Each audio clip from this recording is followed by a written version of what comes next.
Giggles could be heard as they made snowmen and threw snowballs at one another. Unfortunately, one such snowball to his annual Christmas party. And just outside the window, a choir sang jovial Christmas carol. Well, to no one. Beef.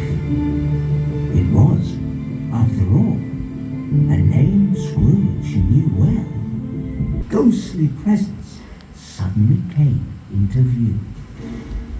His clothes, once pristine, snorted Scrooge. What nonsense! Down and around. Both mesmerizing and terrifying, loving voice.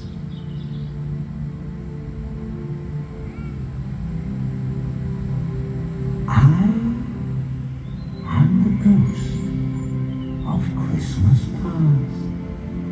There was Scrooge as a young apprentice, making wooden tops.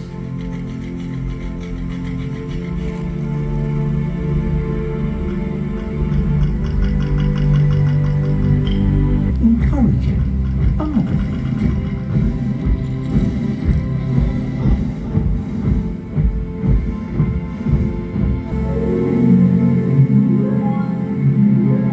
And E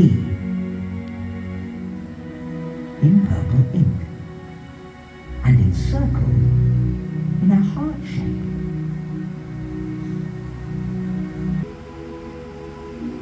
Deep as the ocean.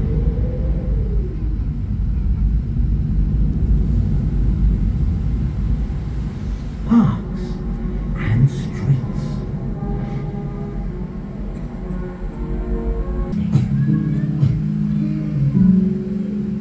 Who wheezed as he hobbled around.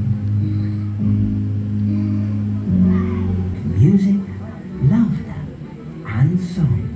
A gathering. You miserable man! There, shifty-looking ne'er-do-wells were furtively selling stolen goods. A group of jovial men and women were their relief at his passing, and thus the two solitary figures stood side by side. As Scrooge moved closer, he could just see his own name engraved on the coffin lid. The morning sun on his face, carrying armfuls of presents and cheerfully wishing each other a Merry Christmas. Overwhelmed to be amongst the living, Scrooge raced outside. What a day to be alive! Biggest turkey you've ever seen.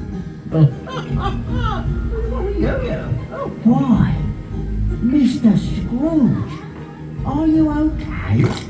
Inquired Bob. Never better, dear boy. Trilling.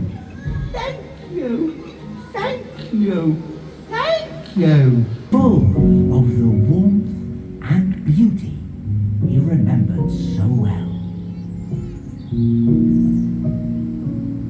Merry Christmas, Scrooge, she replied.